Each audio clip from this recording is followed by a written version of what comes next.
BS. Tujja kublockinga atonyiige ogambe tulimba dictator. We are not dictators. We just don't want to give relevancy. You understand? Muleka abantu bafiire mu maziga abwe. Temuleta wano. Don't do that.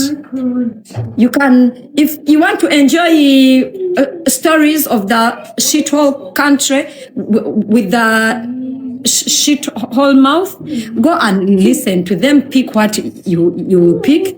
Come here, listen to what we have to say. Don't tell me later one of you to be at sea. Mubera wanonga tubagamba temuyiga you're the people abasembanga mu kibiina najja wano nembagamba guno omwaka tetusobola kwogera ku bantu batalina mannya. We cannot talk about a person who is not a celebrity, a person who is not important. We shall not talk about them. But mutulemezako emizi. Why?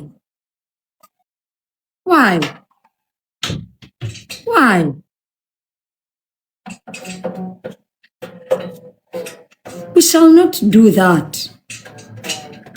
Mama, no. You know? So, Twerabidani.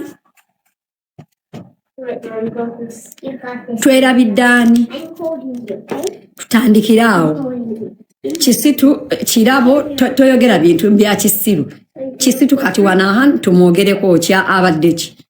Kisitu yafudde yawangudde loto. Tumwogereko ki. Temwogera bintu wano bya kisiru.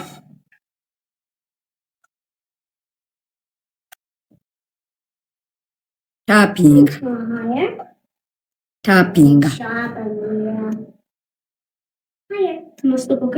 Also, anybody that has talked about me for a week, ask them to talk about themselves for a week and see if they'll get 20 people watching them. You gotta talk about me, bitch. I gotta give you a job. You gotta talk about me. Nenda making sure I'm your content every day. And people are always gonna come wanting to see if I'm responding to you. And guess what? It's not gonna happen. Yeah. Tugende maso. So, tutandise wetuti.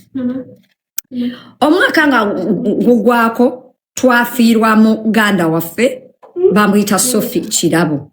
Mwandika nti twafiirwa muganda waffe nga bamuyita Sophie Kirabo. RIP Sophie, we hope oli okay, wona woli, we hope you're no more in pain. A lot of people had lots of things to say. Netujja waneeno muwulira. Netujja waneeno, all of us had a lot to say. I remember I told people there is a lot we can say about Sophie, but we are not going to talk about Sophie. Sabire omwoyo gwe mukama aguwumuze kisa ne tukungubagira wano. A lot of people had a lot of stuff to say, but we didn't talk about Sophie in a bad way. Era Sophie, Debbie Mizi wandika mu comment nti Debbie Mizi bwe yakwata ekkubo n'agenda yali Uganda Sophie we yafiira yayagala okukola amawulire mu lumbe lwa Sophie. Debbie Mizi Nantongo Suzan. Actually edda Suzan Debbie twamuyitanga Nakku. I swear upon God. Era I'm sure abaana mu kikoosi abe Makerere bamuyitanga Jajja Nakku. Oyo Debbie. Kakati Debbie n'agenda n'ayagala akole amawulire ku lumbe lwa Sophie. I was pissed off. Nagamba bannange Sophie nafiiriddwa muganda wange nkabaleetere wano. mpa ku speaker mba nkomezeo akantu ka Debbie nagamba muganda wange yafudde nefunawo ennyonyi I had to come and I bury her bakwano ba Sophie mwena kimu matako walipa kimu minio Clover minio na balala banange you remember namalilizanga gamba bannange naye nga nfananye ntya mu sharia I came here and netumubuuzaako we twamubuuzaako tekyabasanyusa n'abalaga haji mujjukira we namubuuzaako tekyamusanyusa Debbie Mizi nakola live ne Lita Mizi if you remember well neba yomba neba nvuma Debbie nagamba eranze na batama I'm on internet bully mama I don't like what you're doing please because you're distracting me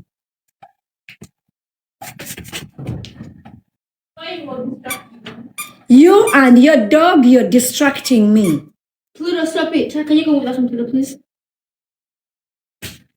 Enough is enough. Can I have it? Don't put it down. Hold it up. Stop playing. Debbie Mizi mutalapinge Debbie Mizi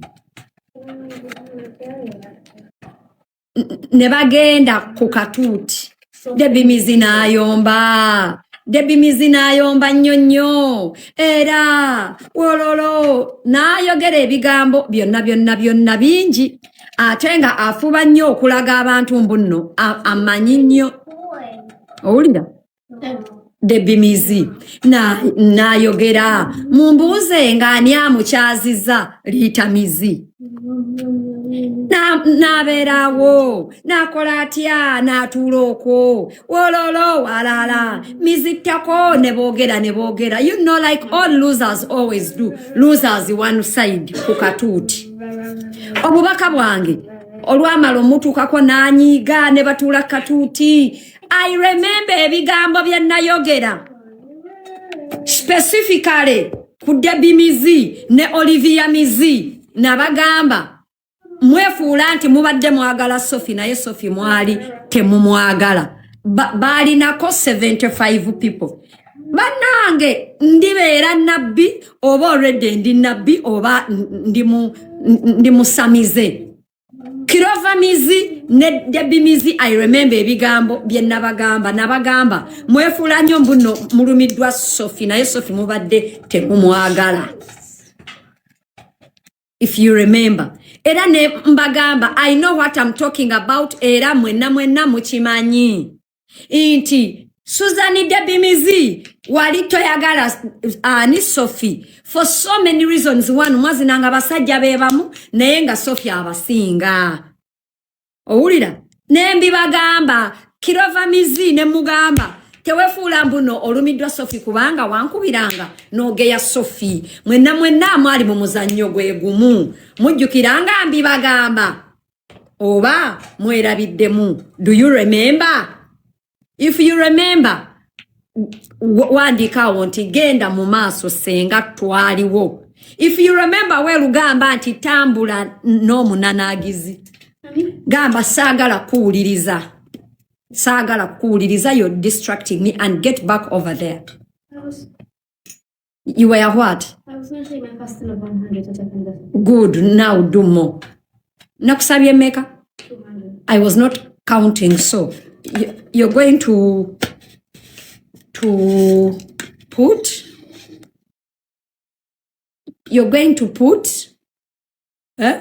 200 seconds timer because and make sure every sit up is a second on put it wandika mu comment nti tambula n'omunanaagizi if you remember tappinga owandike nti tambula n'omunanaagizi neŋŋamba Debbie Mizi toyagala Sophie, you did not love Sophie. Era wagenze kulumberwe okukolerako amawulire ani gwentumye speaker. Mama, can you please bring my speaker? Got you, Mommy. Right over here. Got it. Oh, you got it? Here you go, Mommy. Mommy, do you want me to connect it for you? Hmm? Do you want me to connect it for you? To do what? Connect it. To do what? Connect it. To do what? Connect it. Connect it? Yes. Okay, come and connect it for me. Mommy, you said 200 minutes or 200 seconds? Okay. Let me do this. Really, can it be yes, 200 seconds because each second is gonna be Okay.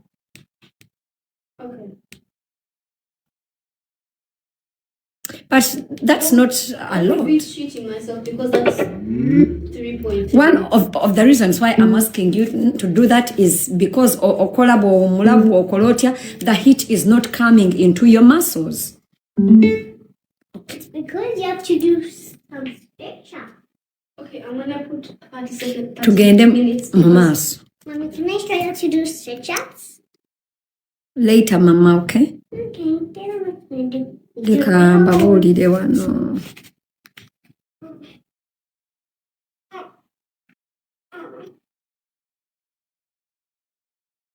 Stretch.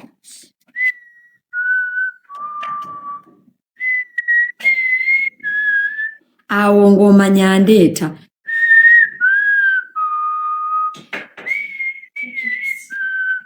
Tutandise tuti.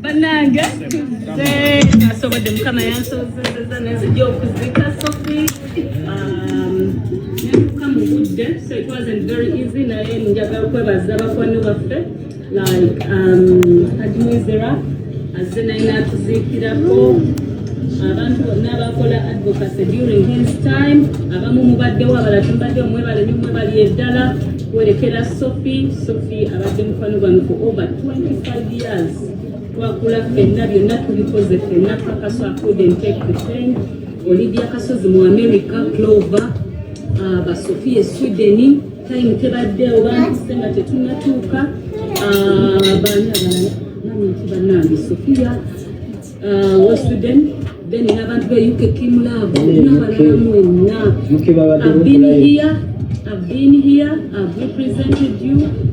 Naye ebigambo sibiina Sophie tumutaddeyo musujja kategori musiramu bagamba batya inna lillahi wa inna ilaihi raji'un naye nga ndabise etya mu sharia. Aha, that is when we came here and I said, Debbie, ekisooka Suzan Mizi, there is no way you, Suzan Mizi, can be on a flight to go and bury Sophie. You did not love Sophie. Tewayagala Sophie, era fe abamanyi Sophie, we knew. Era abantu bewakowoola omu, bebantu bewageyanga Sophie nabo. Abantu abo ye Kirova Mizi, owulira? Bukenya, Olivia Bukenya Mizi, mwe muli Matako Walipa, Kimu Mizi, mwe muli abantu bonna abo that you mentioned names. Those were the people bemwageyanga nabo Sophie. Because bonna nga wobogedde bali bangereza Sophie. Matako Walipa yali azekwa mu hide ID nga yogera ku Sophie naye nga bati bakwanobe. Owulira? Now we wagamba naye ndabise ntya we came here, we talked about it, netukukomerera, nemudda katuuti, nemugamba kakazi gwe ate ono Debbie Mizono ayagala nnyo okulaga abantu nti amanyi nnyo. Debbie, I remind you, you don't know me, wakulira mu Kavule in the slums of Makerere. That was not me. I never went to any school with you. I'm not your age mate. Nakumanya through a friend of ours that was called Salima. Era I told people, you came nonsange wa Salima nga ndi lubuto lwa Tyra nga ndi mwana muto ngoli ku mwana namba 2. If you remember well, or if anybody remembers. But Debbie nagambazo ya mumanyi ayagala nnyo okulaga abantu mbuno amanyi. By the way, I don't know why for so many I don't know why every destitute that has ever spoken to me abantu nga muba mwagala nnyo okulaga abantu nti mumanyi nnyo mweyogereko bannange. Why do you want to show? Is knowing me a win or a trophy? I know it's a trophy. It's a flex to actually know me. That's why mufuba nnyo kakasa abantu nti you know me. Because I'm the big motherfucking deal. You know that. That's why. You cannot talk about yourself for 1 hour. But you can talk about me for 1 hour. But guess what? I can sit here and I talk about myself for 9 hours. And I will have the same numbers of people watching me today. Okay? Now, tugende mass. Debbie, natula katuti, ne litamizi, ne hani, ne Latifa chibafulo. Hanifa omwana yani banange Latifa chimansulo owe UK. Owulira? Era ne mwogera bingi nnyo. White era oyo agamba tyambwe no. We didn't love Sophie. Walala. Ne waitawo I think like a week or so olutalo lwa Luwimizi ne rujja. Olutalo lwa Luwimizi we lwatuuka. Debbie Mizi yali kyalina amagwandowooza ag'okumuyisaamu n'agenda ewa Luwimizi n'agamba abantu oyo omusajja oyo ye yazaala mu Senga Acid nze leka mubaleetere wolololo naye nga Debbie totulaze baani abaakuzaalamu. I remember abaaliwo olutalo mwalulabako ne mbaleetera ancestor yazaala mu Debbie Mizi. Debbie n'agamba ewaliita Mizi mbwera Daddy wa Tyra yafa yansiga sirimu manya yafa ate ne bamala ne bagamba tayagala kumpuliza na ate ne bagamba yafa webityo nga bwe mubamanyi bavuyanga abali emirambo. None of their shit even ever makes sense. Ate banange omuntu nga osalako munno ekigambo making sure the dots are connecting. The problem is most of you, you're so dense, you're very stupid. You can't even make a proper, like build a proper story. Why are you stupid? Don't you see there is a reason why me and you always end up falling out? Because you are stupid. You are not even intelligent enough to construct a good storyline. Eh? You are stupid. That's why me and you take so kwatagana for long. Because you are stupid. Even when you come to tell a lie about me, it does not connect. Because you are stupid. But mad oil and water cannot mix. Milk and salt cannot work. One of the things is, at least if you make up a lie, make it believable. Another thing, that is one of the bananga. Sometimes I slap myself for interacting with people that did not go to school. They cannot even make up a good story about you. Wandika inti, God will scatter your enemies in all the 4 corners of the universe. Is it 6? Yeah? Now, tugenda maso. Munange, nebigenda maso. Ne wajja wano embozi ya Jaffa. Gwe babbako mukazi we, Diana. Latifa chibafulo. N'ogumana gwe oguba. N'atuula ati kukatuutika litamizi. Ne boogera oyo Latifa mizi. N'atuula n'ayogera Latifa mizi ngali nerita mizi ne boogera mizimizi era wolololo era ya mukazi halimba debimizi. That time all of them had a common enemy. It was me.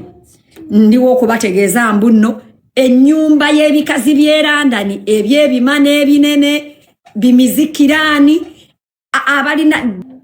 They had one enemy. Guess what?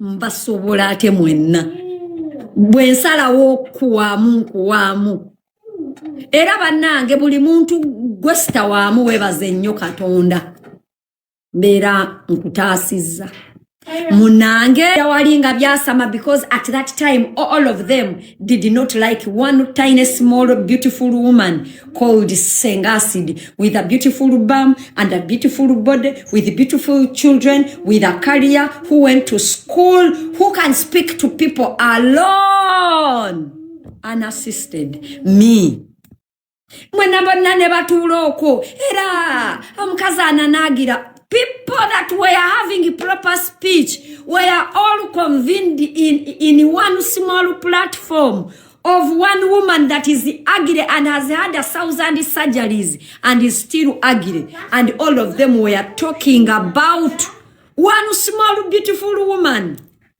that has speech impairment. Wandi kanti tambula n'omunanagizi in me. Alone. Wandi kanti SengaAcid alone. Bambi kanzijukiziza jaja ichuli ngagamba. Ichuli alone. Bambi. Nebavuma nebogera abamada. Era nezija nembabuzaako and I moved on. Okay? Munange. You're stammering doctor. You're stammering doctor. Ne waitawo a few weeks later nenzija nembategeeza mbuno muganda wa jali ya mizi azina Latifa Chibafulo. But before that when nali nvuma debimizi mwebye ebintu nenzija nembagamba mbuno debimizi azina muganda wa jali ya mizi obaako mukajjukira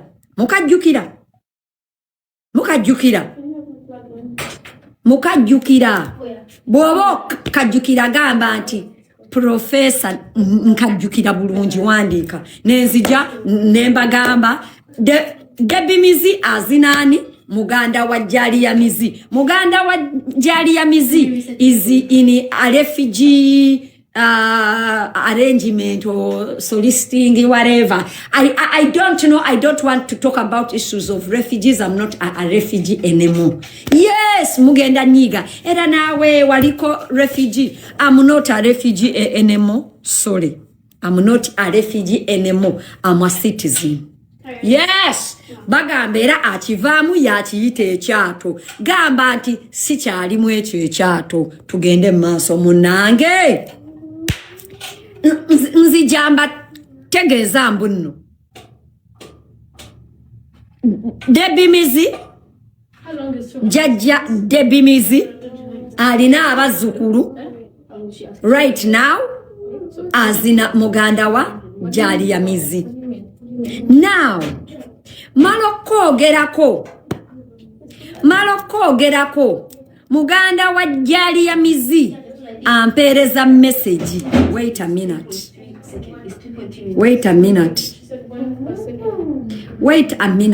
Mbyogeranga. Wait. You're going to do 1 per second. Okay, maybe that. No. Put 30 minutes and you can see how much you're talking.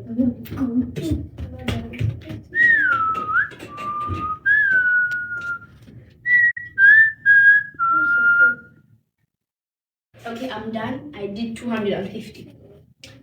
No, actually 252 for me. Oh, okay. 17. Wait, I want to confirm.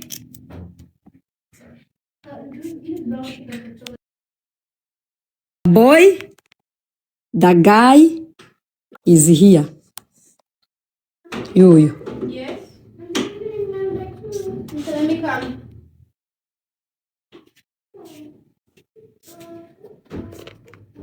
You. Hello, Senga. I hope you're okay. This is me. It's me, Jalia's Walda's bro from UK. You.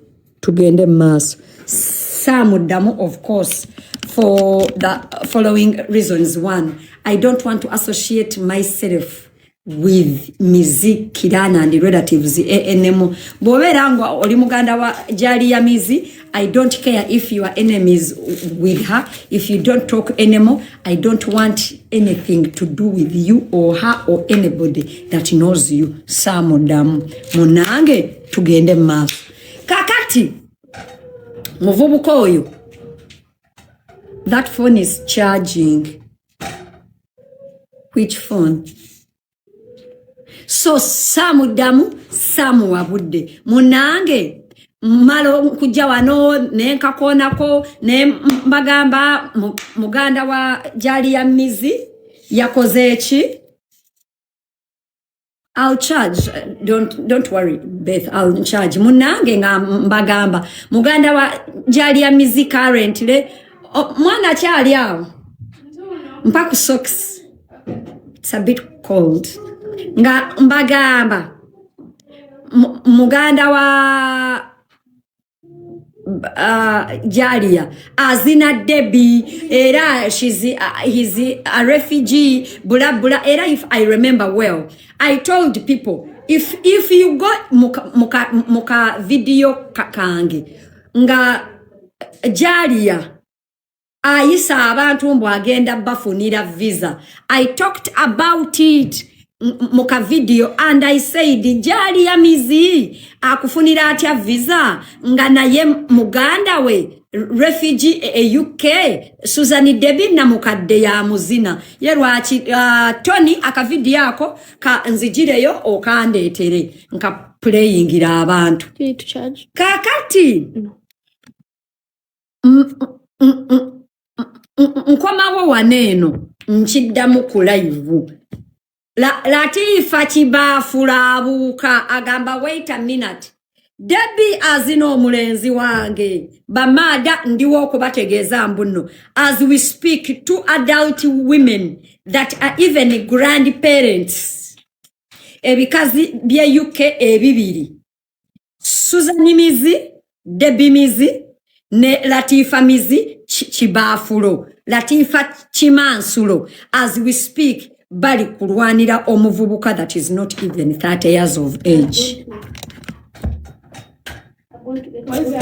Because if I'm not wrong, Suzan Debbie is around 52 years of age. Wakuba nkula ambaleka. Nkula ambaleka. And if I'm not wrong, Latifa naye is 50 or almost 50. Latifa chimansulo, Latifa chibafulo. Awulira kakati bana mwe. Don't distract me, please.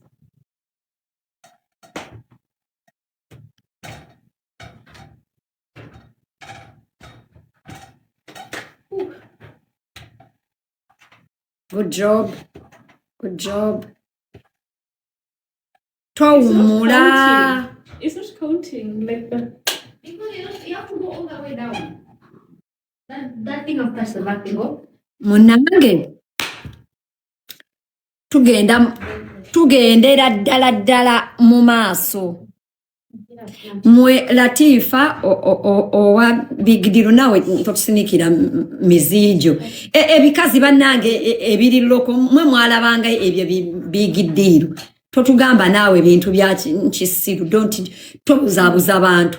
Tugamba Latifa chimansulo eyakazinibwa buli promoter owe UK eyazina Charisi oyimuke namuzaalamu omwana nalinya ennyonyi najja mu America ebiseera ebyo nga oyimuke babanga waliwo chali wange amututte amututte yenna era ekyo kiratiifa. If you remember well, namuyita waneeno ne mugamba gwomanyi omusajja bw'aluma yali awolerezaani jafa.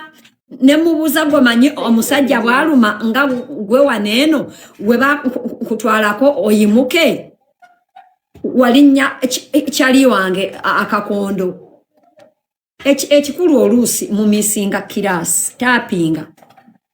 Owulira munnange Eddie Lubega, Uganda, my ex, how are you? Genda obigambe nnyoko tosinika wano binnyo. Nze nyinza okubeera ex ew'omusajja mbu bamuyita Eddie Lubega mu mannya gonna Eddie Lubega. Eddie Lubega olichi Edirisa Edward tugendera ddala maaso munnange. Latifa Kimansulo ne Suzan Debbie balwanira musajja. Omusajja gwe balwanira refugee. Wandiika nti ebikazi by'e London biri kulwanira refugee gwe bisobola okuzaala. Bikazi mmwe oyo omwana mumuzaala. Bikazi mmwe oyo omwana mumuzaala gwe muli okulwanira.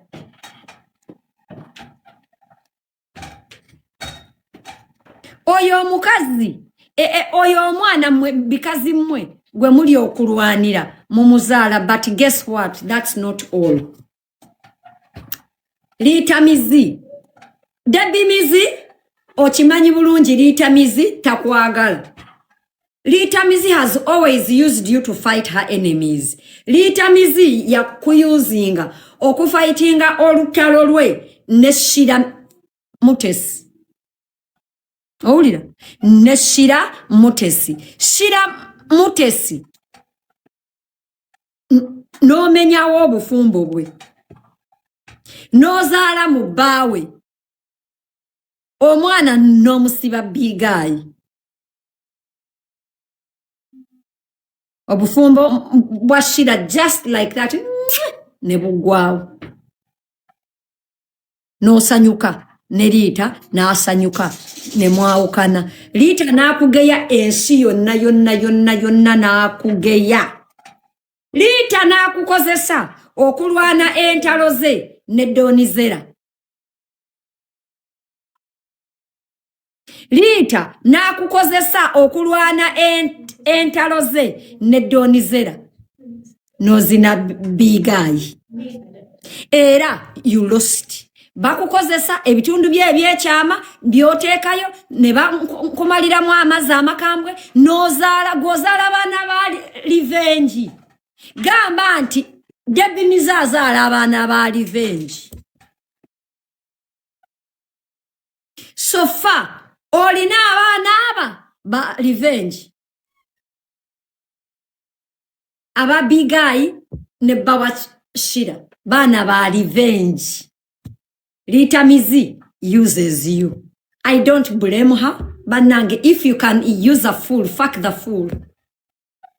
I don't blame her. Era banange, wandikawo mu comment section imbuno. Liitamizi Jew, use the fool. Yes. Wandikawo. Liitamizi, thank you for using the fool. The fool has revenge babies today. Hey, munange, but that's not it. Kyenjagadde okuba ntegeeza inti mu bigambo ebingi ennyo abakazi bano ebikazi by'e London byebeevumye ebingi ennyo baavumye Debbie Mizi imbu yayogera ebigambo bino wammanga. Tugende mu maaso. 1 yagamba mbu Sophie Mizi rather mbu Sophie omugenzi. Debbie Mizi yagamba mbu byabadde wa Liitamizi nga bavuma Debbie Mizi ne bagamba bati Debbie Mizi yagamba mbu Sophie yayabikiramu enjaga mu lubuto. Sophie yayabikiramu enjaga mu lubuto. The volume. Try to quiet. N'atakomaawo n'agamba abantu mbu Sophie yafa siriimu.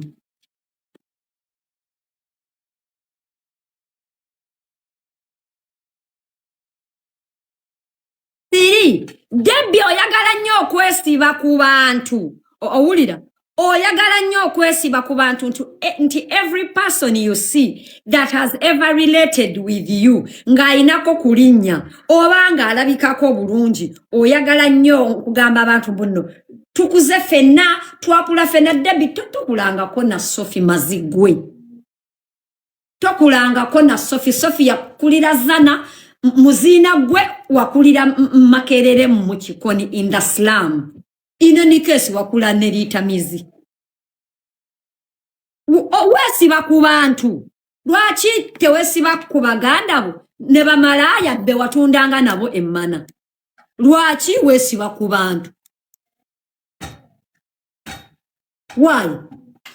Era no ebyo byagamba Sophie twakula naye ndoza mubiwulidde wano. Bannange Sophie muganda waffe tukuze ffenna buli tubikoze byonna. Wakola ki ne Sophie gwe mazigwe? Wakola ki? Wakola ki? Wait. Nkabaddiremu. So come on, we go and go to the store. Muyinza okulowooza mbu nno nimbi. I'm stuck. I need to keep quiet. Stop talking, okay? Mba leetereyo waneeno. Bannange, we had a lot of things to say about Sophie. A lot of things. But bannange omuntu waaba afudde, shut your mouth. Amira, look what happened. Debbie, wait.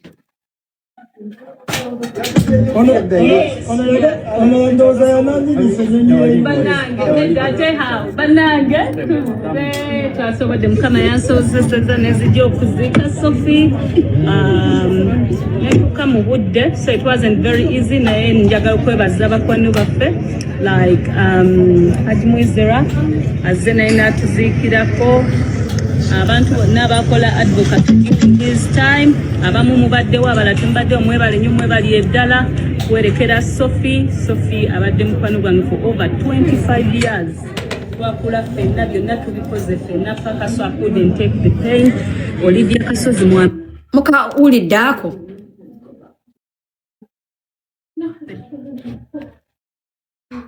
Wait. No.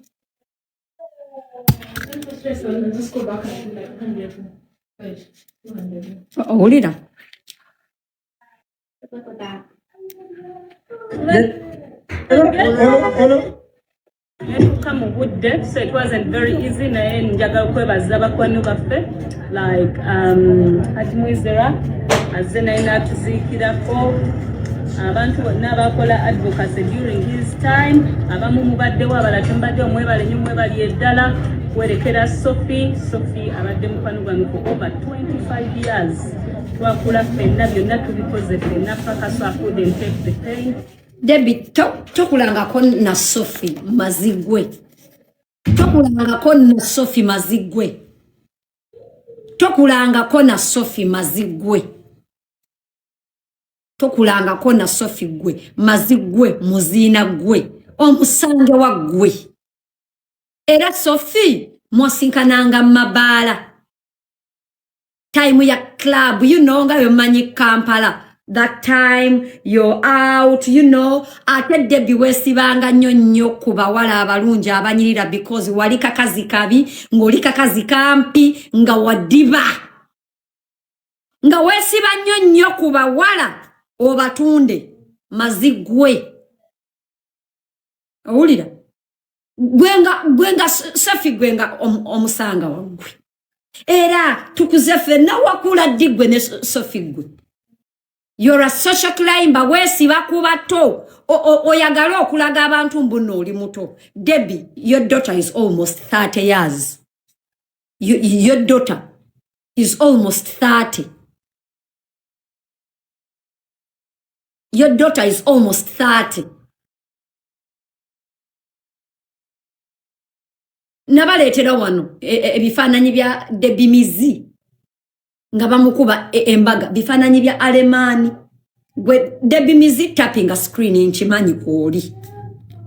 Owulira n'oyogera ku Sophie, mbwera Sophie yafa siriimu. Debbie olaba gwe tonafa siriimu. Debbie olaba gwe tonafa siriimu. Eyazina abasajja abatunda ebyennyanja, eyazina ababoda, eyazina bamakanika abakanikiranga emmotoka. Olaba gwe eyazina bamasaaji. Masaaji nambanga okeera no reporting for work. Oba mujjukira Matako Walipa nga agamba abantu munakolanga masaaji. Sikolangako masaaji, sisobola. Naye Debbie wakolanga ku Kampala Entertainment Center masaaji ng'ojjamu basajja nga olunaku gwerako ojjamu abasajja nga 20. Bwemba nnimba Katonda ampite. Not that I'm judging you, no. I don't give a fuck. But you like talking shit about people. Because you project a lot. Awulira. Noyogerera Sophie. Mwere olaba gwe. Ngoleka n'omusajja mu nnyumba n'ofulumya ogumana. Ogende erungu jaba kuzine. Ng'omusajja va UK ajja okukyalira baawo. N'omulekawo ogende ozine Farouk omusajja omufumbo. Debbie nga wafuuka kyenyinya lwa Debbie mu Kampala. Olaba gwe Debbie tonafa siriimu. Lwaki obeera oyogera ku Sophie mbu yafa siriimu Debbie? Debbie just tetubawa budde because temulina mannya. Naye Debbie oli kyenyinya lwa. Igwe eyafuna wano looni. Student loan ogende owaso omusajja. Ketugenda kuteekako na kifaananyi kye awo muwa masanyalaze. Wakwata wano n'ofuna student loan ogende e Kampala owaso omusajja omufumbo gwe mazigwe. Sophie yali awasizaako omusajja. Sophie abasajja nga basiima busiimi nga bamwagala. Bannange Sophie yayagalwa. Bannange abasajja baayagala Sophie.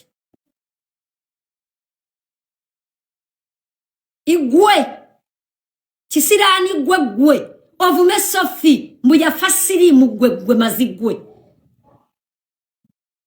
Gwe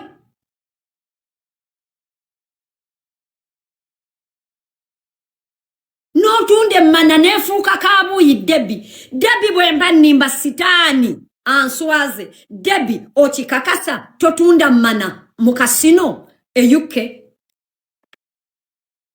oba togitundangako like the previous year mu casino at 50. At 50 Debbie otunda manachi at 50. Nga watandika okwetunda Debbie ku myaka almost 15. Emana gy'otunza okuva ng'oli wa myaka ate togeza ne weewakana. I know when I'm talking about you, there are people right here that are saying SengaAcid sabula oli ku kituufu. Wallahi, there is no lie in things I'm talking about. 15 wali emakerere nozaala muwalawo. It's true about the UK casino. Ndozolaba at 50 otunda mana. Owulira? Nozaala omwana nga ne taata we tomumanyidde binenda kukuwa sente. Bw'obanga omanyi omusajja eyakuzaala mu Shiba. Nja kuwa sente. Kuba omwana wamusiba abasajja ab'enjawulo. Omwali omusajja omu ayitibwa Aligawesa. Mazigwe, igwe. Oyogere ku Sophie gwe. Era Debbie nja kukuwa sente if there is a picture nga Shiba alina taata we omutuufu. ow'omuntumbwe gwe oyogere ku Sophie gwe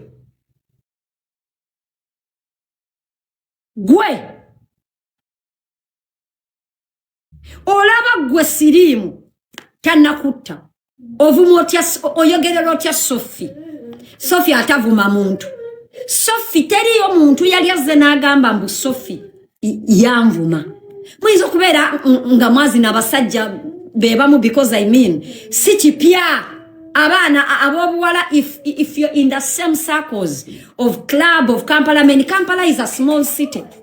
You sleep with the same men. It is what it is. You were party animals. It's what it is. It is what it is.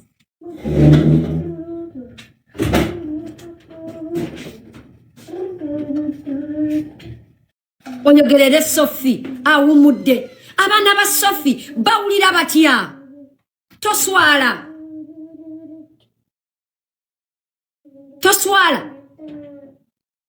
abaana ba Sophie bawulira batya nga omukazi yagamba Sophie abadde omuganda wange ng'oli eyo oyogerera maama waabwe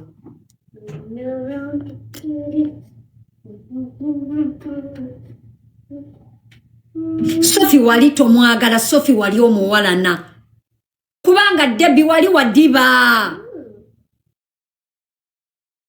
nga abasajja gwe owamanta obeesibako Debbie mizi Debbie ndiwo kutegeeza me and so many other people we are very angry nti osobola okugeya Sophie in such a line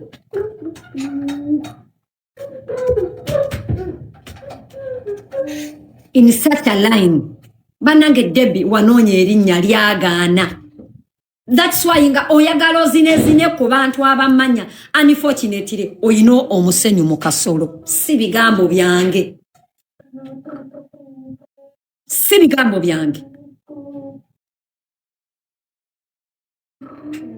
owulira Debbie I'm serving Sophie justice today sikumalangako saawa Debbie nzi just nkuwamu neneeyongerayo Debbie I am getting justice for Sophie today mazigwe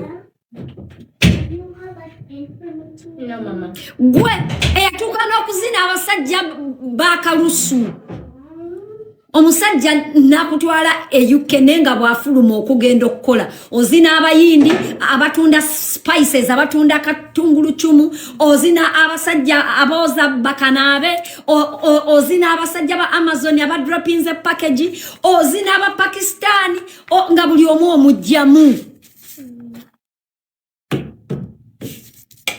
Debbie ochimanyi inzo SengaAcid stand nina recording abawo exi wakati ochimanyi era Debbie wait honey what is it my love Are you doing that pencil anymore? do you want to use it I mean Mama has lost every single I don't have a pencil in my bag right now just losing them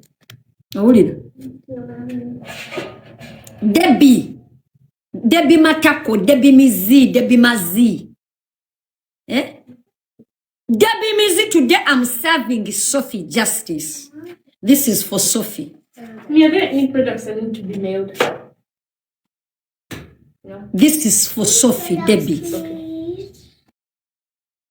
Debbie bw'oba olowooza nkulimba kwata essimu okubire Habati omubuuze was there a point where you called Nina nga bwotera okumpita where you called Nina and talked about me ajja kugamba mukwano ndiwo kutegeeza bino ebigambo I have news for you I recorded him owulira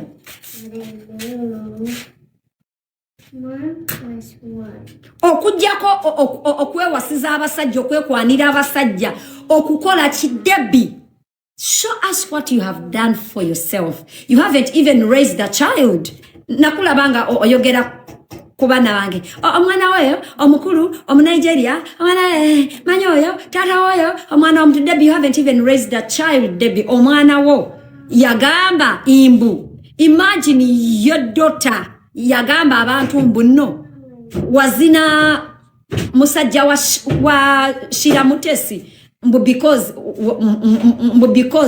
wasinga Shira okuwoma omwana w'omuto omuwala your daughter. That was her response. Era ddala embwa ezaalambwa. Debbie omwana wo yaddayo e Kampala nga poliisi emunoonya nga mubbi nga yayingira gangs.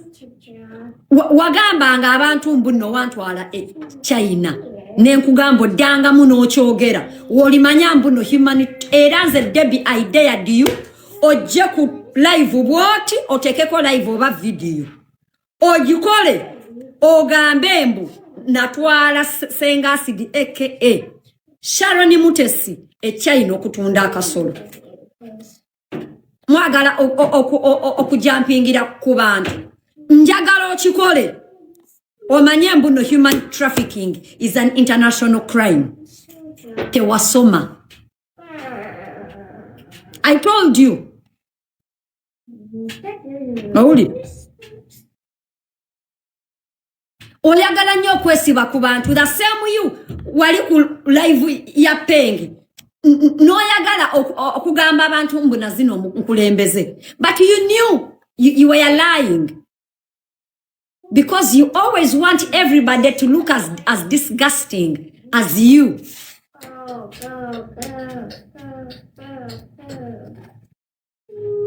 You don't have any conversation if it's not involving okuzina omusajja n'omukazi by the way Debbie. Era Debbie abantu bagambe mbuno n'abakazi obazina.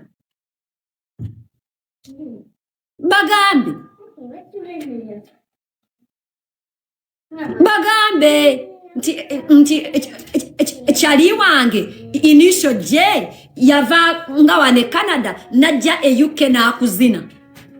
Bagambe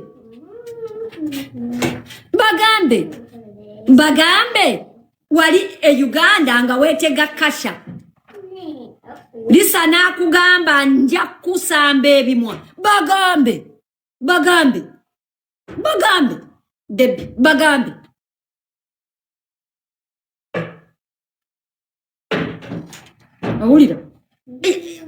All we can talk about you is obumana bwobutali mu mazzi. That is all people can talk about you. Abantu abasiba ko obumana bwobutali mu mazzi. Abakazi abasajja abato abakulu. Bakwano bonna Debbie. Owulira? Nogamba gwe oyinza okufa omuntu nava e UK okujja okuzina Debbie okuzika Debbie tewava UK mbo ogenze kuzika Sophie. That was not the reason. Debbie Sophie okugenda okufa wali already oli mu Uganda ngozina Haji Muizera muzeyi muno Kidende omukwasi w'abaana. Debbie, please. Owulira? Haji. Debbie Sophie okufa. Debbie, you can never do anything for a person. Tosobola mazigwe. Tosobola. Lenny, you know what I'm talking about. Already wali Uganda ngo otunda kabu ye mana. Wesibye kubasajja b'abantu. Abafumbo n'abatali bafumbo. Owulira?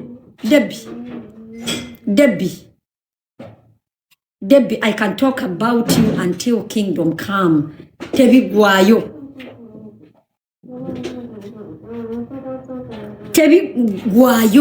This is for Sophie. Kewandi yogedde ku Sophie. Olaba gwe na mukadde gwe tonafa sirimu. Bajja bonna bafa sirimu da. Ba Makrini bani bonna bafa da. Bajja bonna. Gwe Debbie gwe akyatunda akasolo at 50. Ogambe Sophie imbu yafudde sirimu gwe. gwe alina n'abaana abataata be batankana gwe ogambe Sophie mbu yafa siriimu. You were not even friends. You did not even like each other. Kankubulire Debbie. That's why I talked about it, because I knew you hosts did not like Sophie because Sophie was a threat to you. Ndiwo kutegeza Sophie yagenda okufa nga atunula nga baby. Nga baby. Nga mulungi. Nga muvubuka omuto. Amwanjudde nga muzimbidde amaka agatunula nga omuntu. Owulira? Naye goli eyo olumano olutambuza oluzeeno oluzeeri otadde obusente bwo obw'ekimano obw'ekikadde mu bavubuka abato ofunye looni owasa abasajja siima ggwe. Liitamizi akukoledde wano bridal shower nga ogenda okuwasa omusajja. Dolini mizi kabaleebe tapinga live. Dolini kabaleebe mizi tapinga live. Awuli? Liitamizi waneeno akukoledde bridal shower owaso dolini kabaleebe mizi tapinga screen. Tapinga dolini tochikola. Tapinga wano nkulabe. Tapinga. Awuli? She's cooking. Hi be gwe Queenie Love. Ndi very attentive Senga. Awuli? Debbie Liitamizi wano n'akukolera baby shower ogende owasa akasajja akasajja nga tekakwagala n'okeesibako ne weekolera omukolo n'okola otya byonna n'obikola wagenda okuvaayo wagenda okuvaayo ne weebaza Shafiiki ne weebaza Shafiiki mu kifo ky'okwebaza Liitamizi. Debbie Liitamizi takuwagalanga nako. She has used you all her years of knowing you. You also know that. As we speak today, Bamada Liitamizi yekutte nani? What happens when the screen is tapped? Shama, it's a like. When you tap, it registers on the likes. Owulira.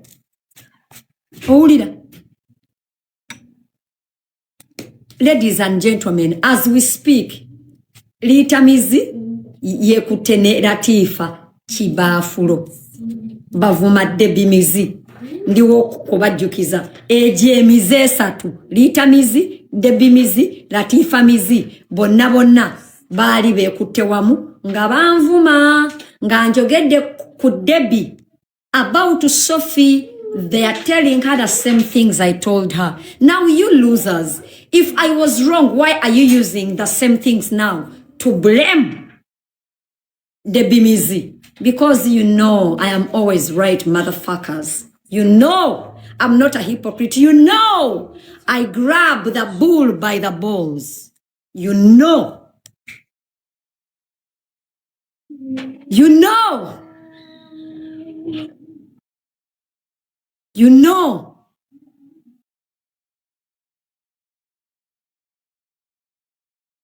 You know. Debbie.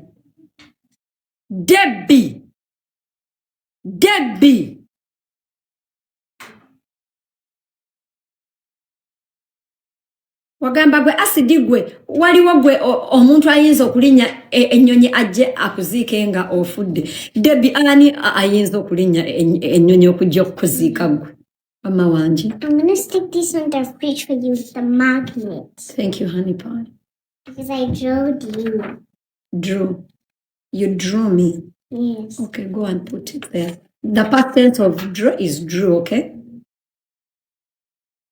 Okay? Okay. Mommy, look. Wait. I want to block a fool, an idiot that is busy in my anus in a fake account.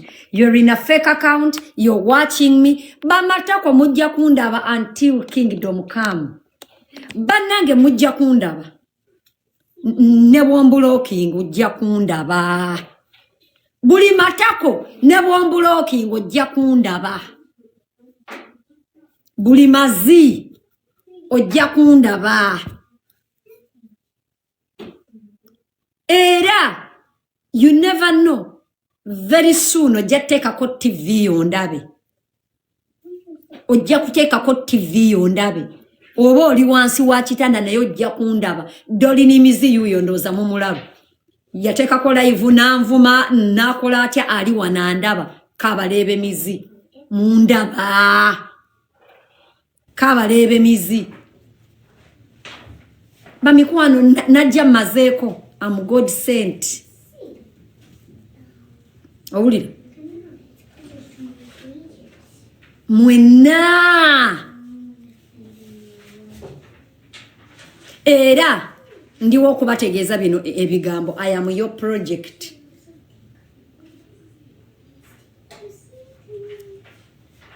Kabaleebe mizi.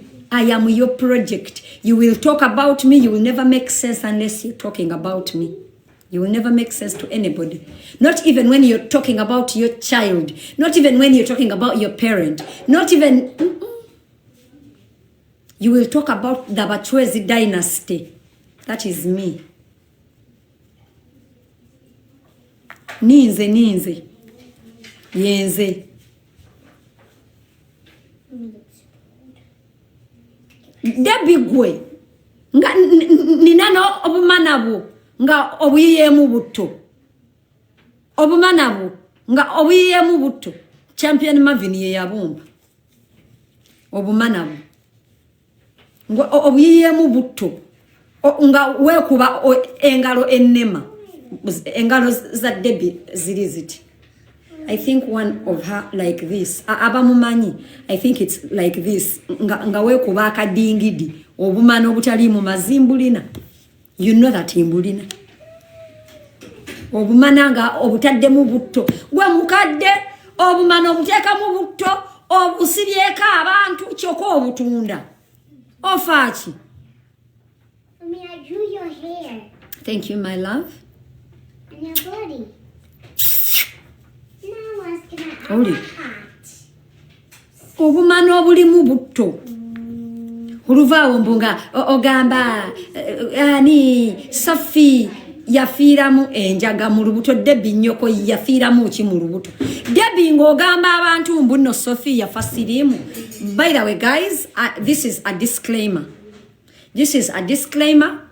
I am sorry to anybody that is living with HIV. I'm sorry to everybody that is infected with HIV. I'm sorry to everyone that has lost a parent, a friend, a relative, a dear one, any person to the HIV scourge. I'm sorry. I do not mean to make this a stigma live, no. But I am responding to a person that made it a big deal to talk about a dead person in Buyafude City. Put it in the fridge. So I apologize. Please, this is not about stigma. But I'm calling out an idiot that was stigmatizing a fallen person that has children and people that care and love them. Debbie Matako Mazi. Tukusaba okwata omuzindaalo obulira abantu kitaawo ne nnyoko baafaaki.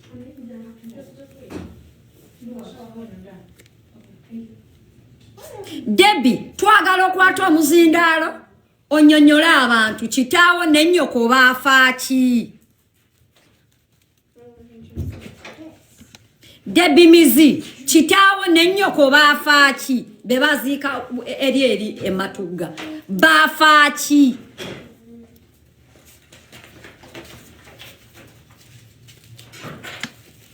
Nakibuuza liita mizi maama we yafaaki paka kati yabalimba mbu yafa kansa. They project on people.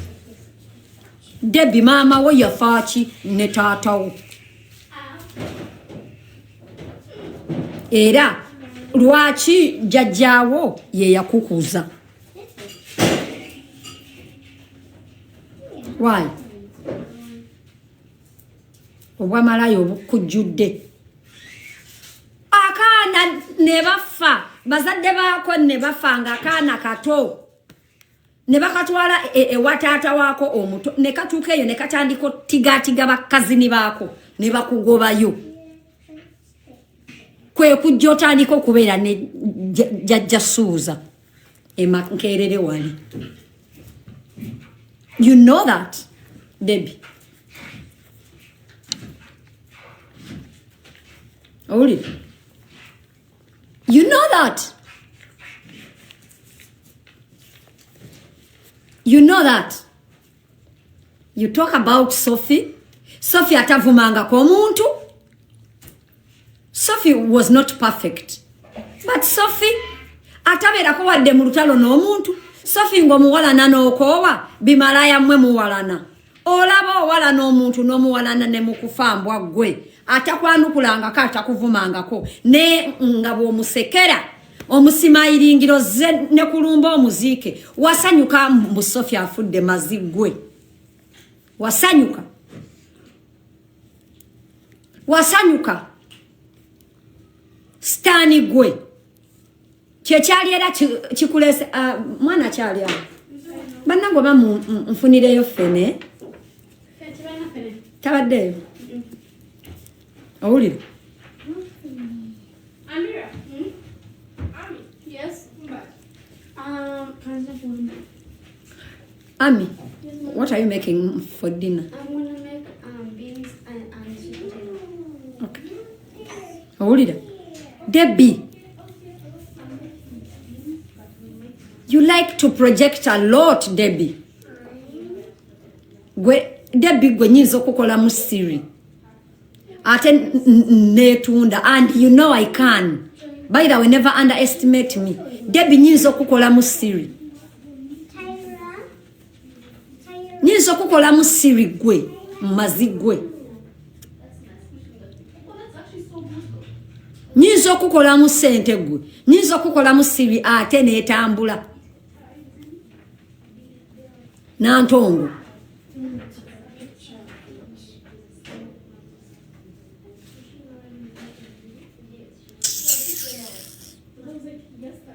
You never liked Sophie. You did not love Sophie. You did not like Sophie. Clover Mizi. You didn't. Yes, the one that's up there. Suzan Debbie Mizi. Gwe ngamba Nantongo Suzan Debbie Mizi.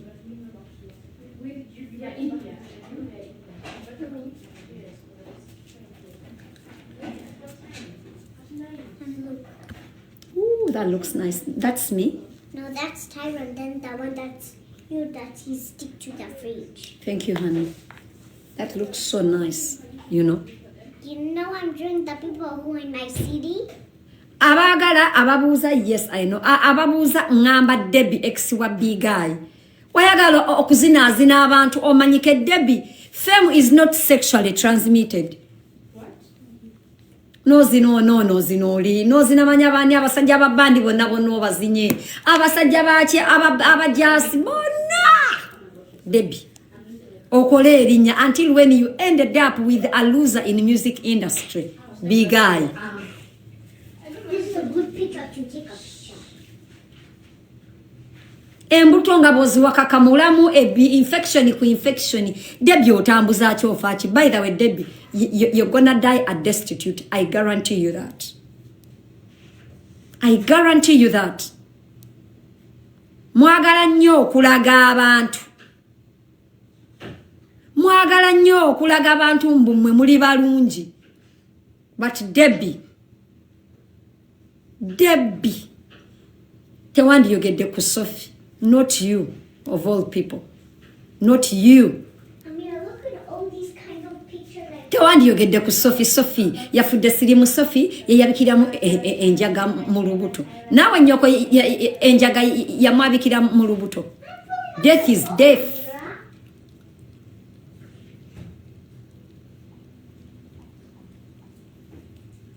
Olishuwa mbuno ekyo kitabani kyo ekibba ekibba ne kigenda mu gangs n'okiddusa ne mu ggwanga tekiifa enjaga. Olishuwa bagamba bakizina n'amatako.